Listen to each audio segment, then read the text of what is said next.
നമസ്കാരം. കേരള ടോക്കിലേക്ക് സ്വാഗതം. ഇപ്പോൾ 18 വയസ്സ് പൂർത്തിയാവാത്തവർക്കും വോട്ടർ ലിസ്റ്റിൽ പേര് ചേർക്കാം.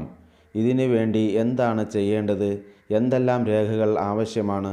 വിശദമായി കേൾക്കുന്നതിന് മുമ്പ് ഈ ചാനൽ ആദ്യമായി കാണുന്നവർ സബ്സ്ക്രൈബ് ചെയ്യുക. അതോടൊപ്പം ഇതുപോലെയുള്ള വിവരങ്ങൾ നിങ്ങൾക്ക് ലഭിക്കുന്നതിന് ബെൽ ഐക്കൺ പ്രസ് ചെയ്യുക. ഈ സന്ദേശം മറ്റുള്ളവരിലേക്ക് എത്തുന്നതിന് ഷെയർ ചെയ്യുക. വീഡിയോ ഇഷ്ടമായാൽ ഒരു ലൈക്ക് തന്ന് ഞങ്ങളെ പ്രോത്സാഹിപ്പിക്കുക. ഇനി വരാൻ പോകുന്നത് തെരഞ്ഞെടുപ്പുകളുടെ കാലമാണ്. വോട്ടർ ലിസ്റ്റിൽ പേരുള്ളവർക്ക് രാഷ്ട്രീയ പാർട്ടിക്കാർ വലിയ പ്രാധാന്യമാണ് നൽകുന്നത്. എന്നാൽ വോട്ട് ലിസ്റ്റിൽ പേരില്ലാത്തവരെ രാഷ്ട്രീയക്കാർ തീരെ ഗൗനിക്കുകയില്ല എന്നാണ് പലരും അഭിപ്രായപ്പെടുന്നത്. നാം ഇന്ത്യൻ പൗരനാണ്. ജനാധിപത്യ ഇന്ത്യയിൽ ഒരു സമ്മതിദായകന് വലിയ പ്രാധാന്യമുണ്ട് എന്നുള്ളത് എല്ലാവർക്കും അറിയാം. എന്നാൽ 18 വയസ്സ് പൂർത്തിയായിട്ടും സമ്മതിദാനാവകാശം രേഖപ്പെടുത്താൻ സാധിക്കാത്ത പലരും നമുക്കിടയിൽ ഉണ്ട്. അവർ ഇത്തരം സന്ദർഭങ്ങളിൽ വേണ്ടതുപോലെ അപേക്ഷ സമർപ്പിക്കാത്തത് കൊണ്ട് തെരഞ്ഞെടുപ്പ് വരുമ്പോൾ ധർമ്മസങ്കടത്തിൽ ആവുന്നു. ഇപ്പോൾ വോട്ട് ലിസ്റ്റിൽ പേര് ചേർക്കാനുള്ള സുവർണാവസരമാണ്. വോട്ടർ ലിസ്റ്റിലെ തെറ്റുകൾ തിരുത്താനും താമസം മാറിയവർക്ക് സ്ഥലം മാറ്റത്തിനും ഇപ്പോൾ അപേക്ഷിക്കാവുന്നതാണ്.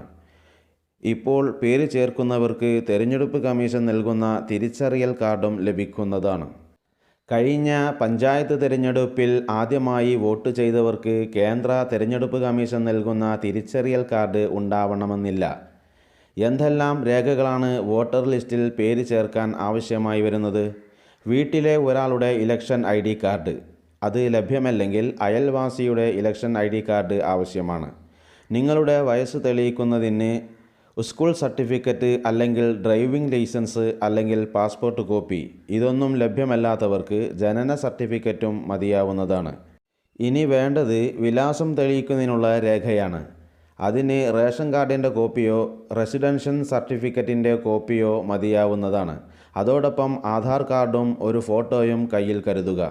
ഇപ്പോൾ 18 വയസ്സ് പൂർത്തിയായിട്ടില്ല എങ്കിലും 2024 ജനുവരി 1-ാം തീയതിക്ക് 18 വയസ്സ് പൂർത്തിയാവുന്നവർക്കും ഇപ്പോൾ തന്നെ വോട്ടർ ലിസ്റ്റിൽ പേര് ചേർക്കാൻ അപേക്ഷിക്കാം.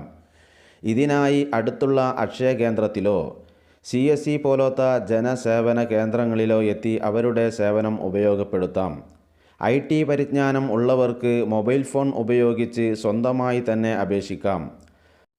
സ്ഥലം മാറ്റത്തിന് അപേക്ഷിക്കുന്നവർക്ക് മുമ്പ് പറഞ്ഞ രേഖകൾക്ക് പുറമെ നിലവിൽ നിങ്ങളുടെ പക്കലുള്ള തിരിച്ചറിയൽ കാർഡ് കൂടി ആവശ്യമാണ്.